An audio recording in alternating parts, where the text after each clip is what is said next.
Welcome, everyone, on behalf of Fellowship Beyond Numbers and Third Space. Welcome to our third event of the year.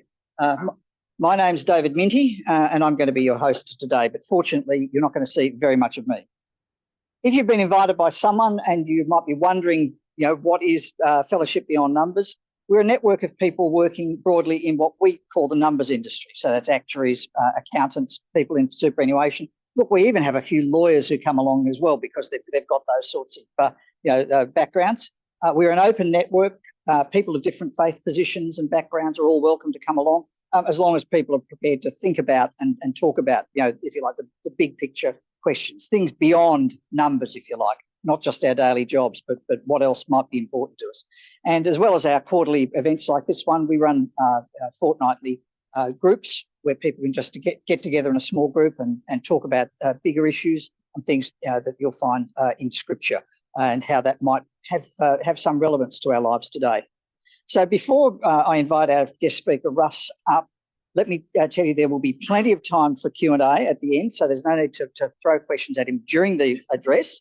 But at the same time, I'll share something with you which will be very exciting to keep your thinking caps on the way through. So, Russ, if you'd like to come up, you're on camera now, okay, cool. and I'm now going to ask him a few questions to get to know him a bit better. I don't know any of the questions, so we'll see how this goes. Martin's probably set us both up with this, but anyway. Right. So first things first, Russ, let's sort out your nationality. Are you Australian or are you American? Yes, I am. Yeah. I am. So I'm an Australian working on my American accent, if that helps. But no, I'm originally from the United States. I grew up in Iowa, the middle part of the United States. Been here for 18 years, so I would consider it's weird because I had the passport, I paid the money, took the test to be a citizen, but I didn't pay enough for the accent, so I'm stuck with this one. And so this is what I have. And so I sound very American, but I'm wired very Australian. I'm going to the AFL finals this weekend, all that sort of stuff. So, go Giants. So anyway, yeah. Indeed. That's right. So, Russ, how many films would you watch in a given week? In a given week? Oh, wow. Thanks. So probably on average, about 3 to 4 per week. And so, because we do, so just, I do film reviews we write film reviews for the sake of kind of putting film through the lens of faith. So we have for writing, but then also for our podcast. And so we go through and see the films early, and then we're able to go through. And so that's what Real Dialogue is all about. That's what Real Dialogue. What we want to do is engage with film as a means of kind of starting the conversation, as you said, on deeper questions. And of course, Real Dialogue, of course, is part of Third Space, as is Fellowship Beyond Numbers, so we're part of the same team. That's right. But it seems you don't just watch movies, you also write as well. So you're an author, I understand. In fact, those of you who might have been observing up the back there next to the food will have noticed there are some books there. So you've written What the Word Becomes Film in about in 2022, and then more recently, I think this year, The Maker's Quest. That's right. So what are they about? That's right. Well, this isn't something I expected to do, but I ended up becoming an author primarily because a lot of people ask what we do with Real Dialogue, specifically using film to engage people with the discussions of faith. And so the first book was really designed to kind of show how that works. But both of them are allegories. So they're stories opposed to just a how-to on how you do real dialogue. It's really a story that kind of helps you to understand and see the unfolding of the discussion of film and faith. And so The Word Becomes Film is that. And then the second one, Maker's Quest, is actually one written for young adults. And that one is specifically kind of more of if you understand when I say Pilgrim's Progress journey, it's one of those where you're kind of going through an allegory that kind of has a young man going through a whole discussion on film and faith, specifically the fact that all of the mentors he meets along the way are famous film characters. Right. Okay. And so the exciting news is that for those who ask questions, there will be a copy of either of those books available for you afterwards as well. So Russ is very kindly made a few available. That's great. So there we are. So we've got to keep the volume up, and that's. Russ, thanks very much. We're looking forward to hearing what you've got to say. Well, thanks so much. Well, this is great, David. All right. Well, thanks. And so David's really kind of done a great job of setting this up. Hopefully you can hear me okay back there, Martin. Great. Well, thanks for this time. I really appreciate all of you, some of familiar faces and others that are brand new. And I really hope that we can enjoy today's topic, because today is a little bit different than probably what we normally do here at Fellowship Beyond Numbers, in the sense that I'm not a mathematician, I'm not an actuary, and I'm not an accountant. So I kind of set that stage right there for you. But today I really want to meet the brief on showing how you can utilize film, specifically films that incorporate accounting or maths, into the storyline, specifically your storyline, and how you can use those for discussions and considerations. I plan to take these films and unveil possible conversation points that could lead to discussions that are deeper when it comes to the area of life and God. Please know you don't have to be a regular fan of film. All you have to do is just maybe see one every once in a while. Hopefully you'll be able to engage with this. Even back here in the back, I've always quizzed already by some who've already seen some of these movies, and that's perfect. Hopefully you'll be able to enjoy this. But let me set the stage, okay, as it were, the precedence for this. I promise that this talk will be a different way for you to look at films, and most likely at your work. This discussion is designed to make watching a movie a richer experience, not to take away from the engagement or entertainment aspect of it. What I really hope to do is get conversations started. That is really what this talk is about. It's not about necessarily unpacking everything that we could possibly understand from this film. It's really getting the conversation started and considerations of what this is about. This talk is designed both for those who have a Christian faith and want to consider how you'd maybe have a deeper conversation with somebody about that film. And it's also for those who may be kicking the tires, trying to figure this whole Christianity thing out. Do I even really want to buy into it? And how you could consider it from one of these films. So hopefully that helps set the stage as far as what I promised. But also I'm going to tell you what this talk is not today. I'm kind of help to make sure you set that realistic expectation. I'm not going to go through and show you my prowess on maths and accounting. I am not an accountant. As I've said before, my mother is a CPA. Once a CPA, always a CPA. It's like being a Marine. I was a businessman prior to going into full-time Christian ministry.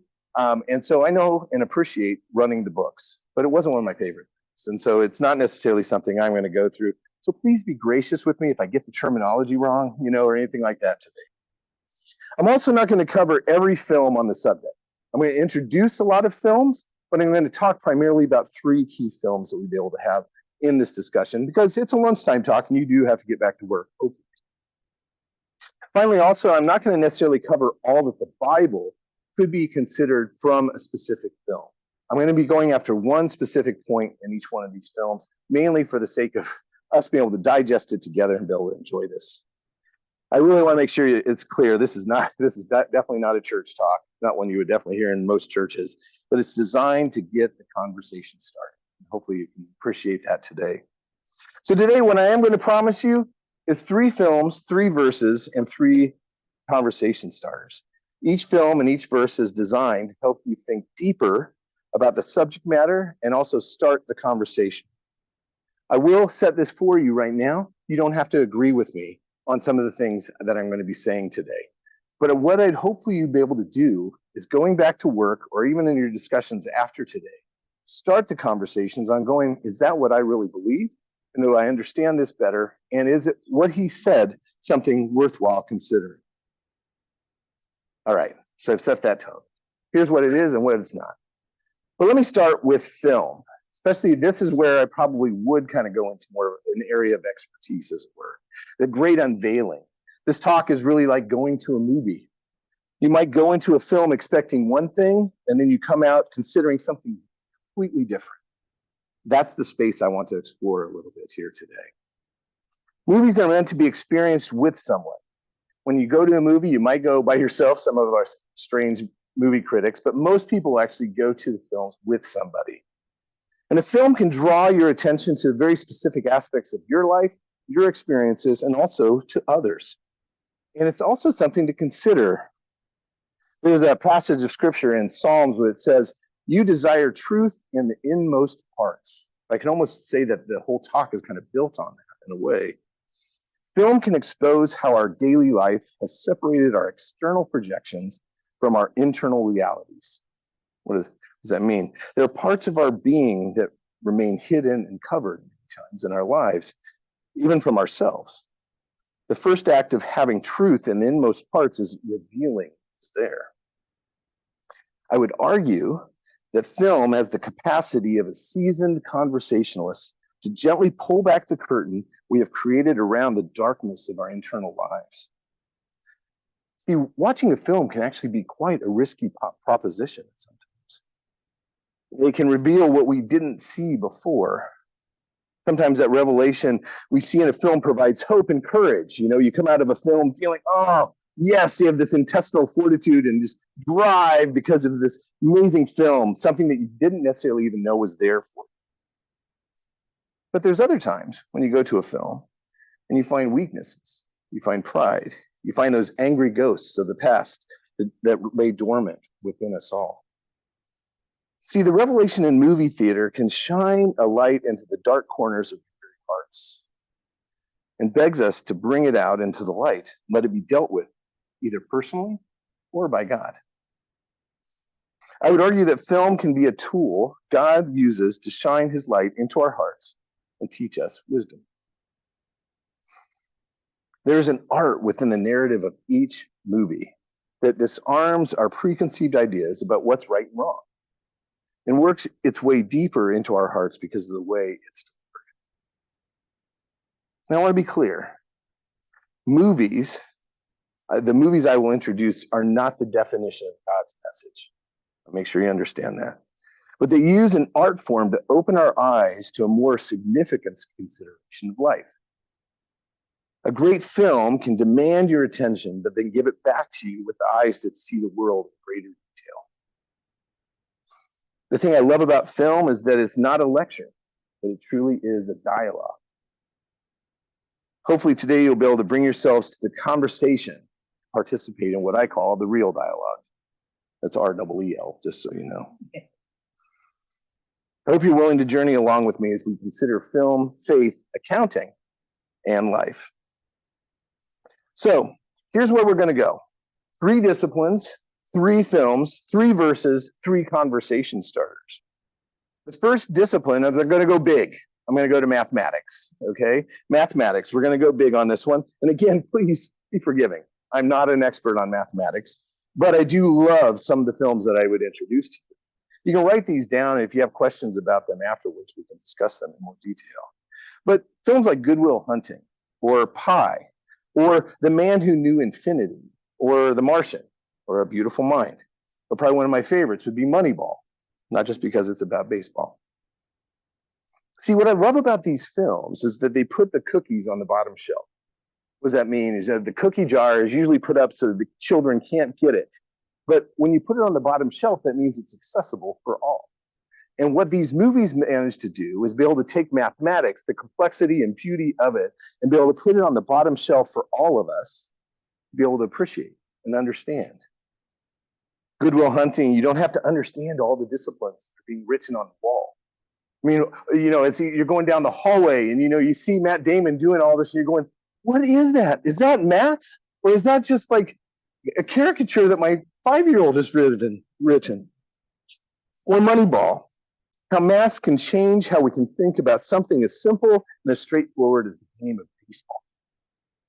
Mathematics is an amazing thing. But the one I'm going to actually introduce to you or actually mention, it'd be Hidden Figures. For those of you who've seen it, you can understand that this film has a lot more to do than just about maths. It deals with racism. It deals with sexism. It deals with history. It deals with an amazing accomplishment of getting a man into space. But truly, it's a story about these 3 women, Dorothy Vaughan, Mary Jackson, and Katherine Johnson. And what I want to do is just show you a clip.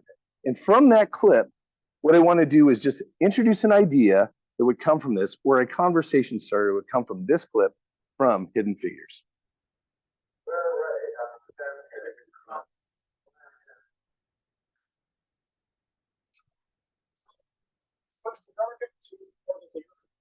As you can see, there are thousands of people here today to witness this historic event.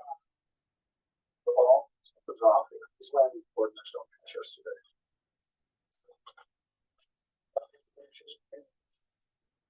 IBM's damn thing's wrong today.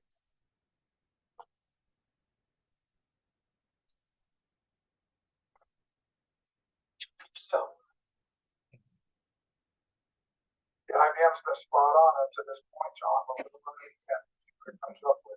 I'm gonna be honest with you, Al. When I fly the machine. Right now, it seems like this machine's behind me. We're on the same page, John. The guys are on. Let's get the girl to check it out. The girl? Yes, sir. You, Catherine? Yes, sir. Smart one. I mean, she says they're good. I'm ready to go. All right, let's get into it. Sam. And Catherine will. She needs to verify Glenn's go, no go. Stay on the ground. Well, sir.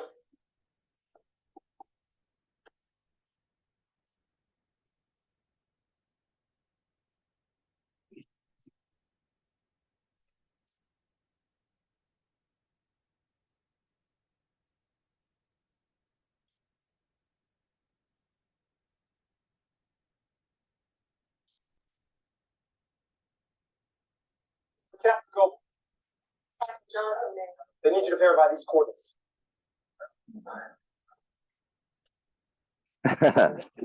Now, if you've seen the film, you can understand the significance of a white man running across the car park opposed to an African-American woman having to do it in the rain.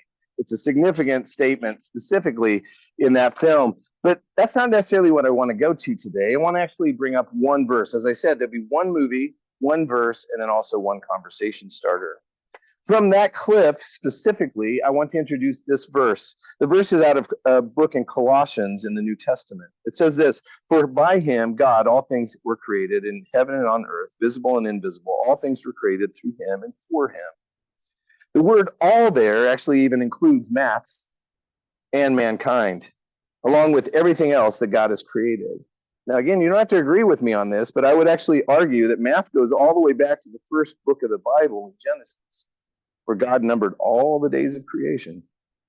I would argue that only a perfect and all-knowing God would create something as complex, logical, beautiful, and consistent as maths and mankind. The beauty of this world can be linked back to mathematics, but also the reality of who God is. What I could say from this one clip specifically is that no machine has risen to the level of the processing of humanity. You can sit there and say all you could. Maybe you've gone to the talk this morning about AI and think, oh no, AI is getting there. I said, no, it doesn't. It can't go through and do the same complexity of going through and doing all the maths that you do in your office every single day, and then also worry about what you're going to do with your children, if you have to take them to footy that afternoon, or what you're going to have for lunch, and process it all at the same time. God's creation trumps man's creation every single time. Mathematics may not be everyone's strong suit, but it is a critical part of an aspect of our lives. But I really have to point back to the fact that God is in the mix there. The film unveils the beauty of humanity, mathematics, and how they're all woven into really God's creation.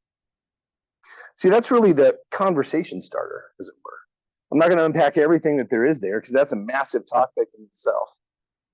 But I would actually ask you the conversation starters, how numbers help us to consider God and the value of humanity. How can numbers help us to consider God and the value of humanity? I think that clip actually helps us get there and really kind of consider it and look at it. Well, there you go, my friends. That's how the talk's going to kind of go today. One clip, one movie, one verse, and then one conversation starter. I'm not going to necessarily answer or be able to answer all the things that may come from that. But what I do want to be able to say to you is maybe this would be an interesting conversation as you're heading back to the office, or even with those that you're in the office with today. All right, second discipline, accounting. Oh yeah, here we go. Some great films that actually include accounting. Central Intelligence, The Accountant, even though the body count does go up pretty high. How about The Big Short? Or even Schindler's List, if you think about it for a moment. An amazing accounting saves lives. But the film I'm going to introduce you to, and I'm curious how many would have actually seen it, it's called Stranger Than Fiction. Stranger Than Fiction is probably one of my favorite films. It involves an accountant and how it deals with some of the bigger questions of life.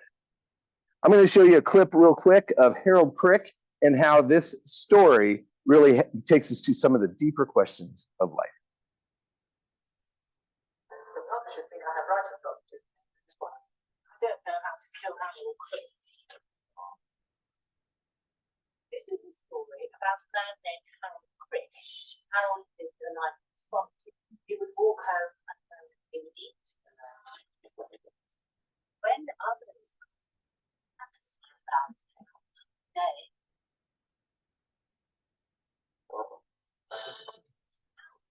just counting rations. All right, you just said Harold was down at Russ It's my woman's voice. She's narrating.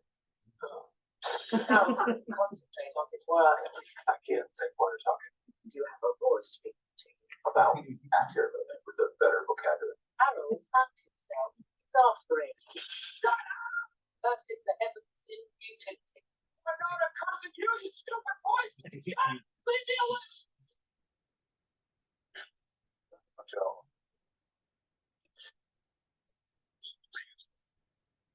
Tragic.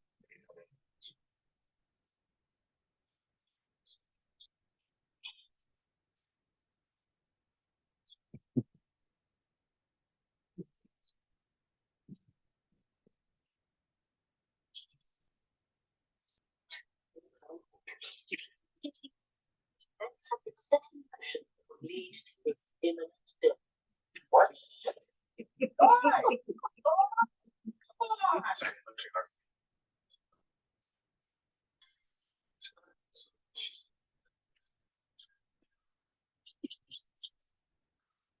All right. I know we can sit there. I don't know if you've seen it. If you haven't seen it, I highly recommend it. It's a great film. But what's amazing about this film is that it was actually, I considered even having this talk today being what Karen Eiffel had titled her talk. It's called Death and Taxes. But I didn't think too many people would come along to that. But yet this film really opens the door to some amazing things. It's a comedy, yes, but it's an existential film that really opens the door to the value of work, the importance of life. But probably the most important thing is it swings open the door wide on the whole consideration of your own mortality. The film is entertaining and gives us an opportunity to be able to answer the question of death. I know, a topic, if I bring anything down really quick. But what's interesting too, though, is it brings me to this verse. I'm just going to introduce this one verse. This is actually the words of Jesus when it says, I am the resurrection and the life. Whoever believes in me, though he die, yet shall he live. It's an interesting combination. See, I really loved how this film and also what the Bible has to offer is that death is really the great equalizer. It's an inevitability. It's one of those things, if I got as close as I could, just so you know, I was in pharmaceutical sales for years. I was a cardiovascular specialist, and I would use the term, hey, just so you know, 10 out of 10 people die. Actuarial work, that's right. It's 100% correct. Exactly, they do. Because it is the reality. It is that inevitability. The writer of Ecclesiastes actually brings this out. It's common destiny. It's true for who? The rich and the poor, the good and the evil, the religious and the irreligious, everything that happens under the sun. The same destiny overtakes us. But interestingly enough, what I see in this verse, which may not be plain to see at first, but also understanding from the words of the Bible, because of Jesus' resurrection, his followers don't have to speak about diseases, disaster, and death in tones. For those of you who are old enough as me, there's a film back in 1985 called St. Elmo's Fire. And there's this one character's mother who would always speak in hushed tones whenever she brought up something like cancer, death. Why? Because she didn't want to necessarily bring on the destiny prematurely to her own life, thinking that, just say it. No one will see it or hear it. Admittedly, look, death is still intimidating. It is one that hovers and swoops around like those monsters I see in so many of the horror films that I see. But interestingly enough, this creature, this death, has lost its sting. You think it's Shakespeare, but actually from the Bible, it also says, where, O death, is your victory? Where, O death, is your sting? Death has been swallowed up in victory, primarily because of this verse that we have right here, because Jesus' resurrection. It's not something you have to fear. And that would be my conversation starter for you, is how do numbers work with your everyday life? Answer the question of your own mortality. When confronted with death, where do you find your answers? Do you find it in the books of accounting, or can you find the answers somewhere else, specifically the Bible? Well, there you go. Who would have thought that a comedy about an IRS agent would actually lead us to a discussion on our own mortality? But that's what it does, and that opens the door for the conversation. Again, there's so much more I could really talk about and open up to you and really discuss on this topic. Each one of these films deserves its own talk itself. But what I want to do is actually take you to a character. The next thing isn't necessarily just a film. It's actually a trope, as we would call it. It's a character that you would see that's the crux of many stories, is one of the most important roles in most criminal films and also in so many dramas. I need you to go with me because I know that these last two topics may have been big and might be had you swimming for a little bit. But what I want to do first is really get you focused on this character. As I said before, a great film or even a great character demands your attention, and it will challenge you to see how this character can give back to you with eyes that maybe you hadn't seen the detail of this world that it was there before. When I was kind of going through and putting together this talk, thanks Martin, by the way, for introducing this, it all came back to me was called The Bookkeeper. The Bookkeeper, you know? I love this character when it comes to so many films. It's the character that really knows the absolute truth because they know the numbers. Many times they are misunderstood. They're trying to help an organization, the society, or a people. Yet, because of their role, many times they're maligned, appreciated, and sometimes jailed. These characters may not be the most flamboyant or coolest characters in a film, and many times they don't even have a name. Sometimes just the bookkeeper. They live in a world of numbers, and their belief is that they're helping those who they're trying to audit and serve, even like Harold Crick. He really saw his life as being somebody who's helping them, even though everybody hated him. Most bookkeepers have a very targeted purpose. They see the big picture of the world. They're in the moment, but they realize their purpose is for the greater good, knowing that the books of the organization that they may be working for have a ripple effect into the overall stability of the world's economy. Now, some of my favorite accountants or bookkeepers from so many films, Louis Tully from Ghostbusters, you know. Oscar Wallace has to be one of my favorites. He's from The Untouchables. If you haven't seen that film, you need to see that film. How an IRS agent could bring down the great Al Capone. But also most recently in a film called Wonka, I love this name. The name of the bookkeeper, Abacus Crunch. And his numbers and what he understood and knew would bring down the chocolate cartel. But my friends, probably the bookkeeper that all of us have probably been thinking about and probably we point back to, and probably the most famous film of all time would have to be The Shawshank Redemption. I know Andy Dufresne wasn't necessarily an accountant. He was a banker. I don't know if that's the same. Is that like being a lawyer going to Fellowship Beyond Numbers? I'm not sure. But Andy Dufresne's character, even though he was wrongfully accused of something, thrown in jail, he used his gifts and talents specifically in the role of bookkeeping, accountancy, and banking to be able to help not only himself, but also the fellow prisoners and also even those he was actually imprisoned by. Let me just kind of remind you again, if you haven't seen it or if it's been a while since you've watched The Shawshank Redemption. The Spinning Wheel of Death. Okay, there we go.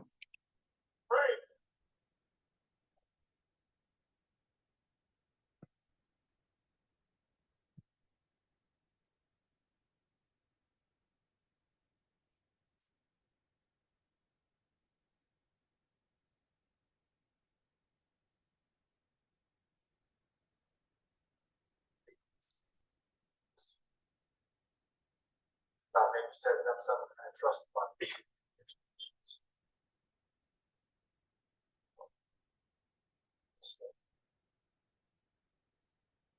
Well, why don't we have a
Following April, Andy did tax returns for half the size of Shaw. Year after that, he did them all. Year after that, they rescheduled the start of the intramural season to coincide with tax season. Cards on the opposing teams all remembered to bring their W-2s. One person issued the government infraction. Dan Roy opposed to two. So that's not the government right at all. Yes, sir. Andy was a regular college age. I love this. And it's not only just Andy Dufresne, it's probably one of the most recognized, but it's probably what I love about this character. As I come to kind of the conclusion of this talk, is that the thing I love about the character of the bookkeeper and also Andy Dufresne is how this one person holds the truth of the whole story. His world has been turned upside down. The bad guys seem to be winning, but Andy and also the other bookkeepers can be the one person who can expose the truth and can open the books and make the truth known. See, the bookkeeper opens the door, or should I say the books, to the overall message of this talk. The bookkeeper trope opens the books to a slew of considerations, and more than I probably could do on a lunchtime talk. But I'm going to leave you with this one verse and one conversation starter. In your world of accounting, where can you find the truth? It's what you deal with every single day, black and white, right? The truth. The verse is actually out of John. Once again, the words of Jesus, I'm the way, the truth, and the life. No one comes to God except through me. See, in using your own language, and forgive me if I get it wrong, God paid what we owed through the death of Jesus and paid a debt that we could never pay. A truth that comes home to roost for us all. God has been waiting for us to do that, to admit to him, I have a mountain of debt I'm unable to pay. Not actual financial debt, even though some of you might be carrying that, but spiritual debts. These things I mentioned at the beginning of the talk that lie deep in the dark portions of your soul, the secrets of your lives. We have to admit that we do not have the same spiritual capital that we need, that only God has. Jesus said, I am going to take the debt. The response he wants is for us to believe in that, to trust on that, to count on that being true. The trope of the bookkeeper brings us the notion, the idea of the truth to the forefront, not only of our work, but also our lives. I'm not going to call Jesus or God the bookkeeper because there is so much more than that. But there is an accounting that does come at the end of our lives. There are books to consider when it comes to our lives and where our names are. But what I think you do need to kind of consider is what do you do not only with the idea of truth, but also the truth that Jesus speaks of here? What do you do with the truth of Jesus?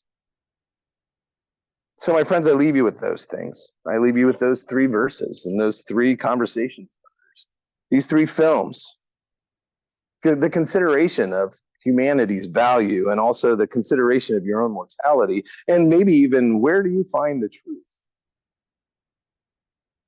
That's the real dialogue. That's where we're putting film through, and accounting actually, through the lens of faith. 3 films, 3 verses, 3 conversation starters.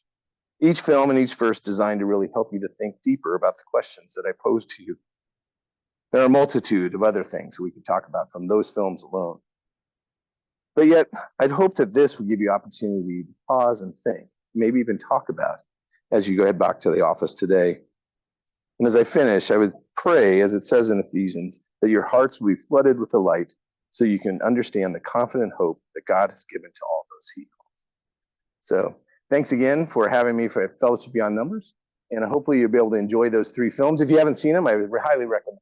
But also, if you have other questions for me, please ask those questions as David comes up and grills me, I guess. So we'll see how it goes.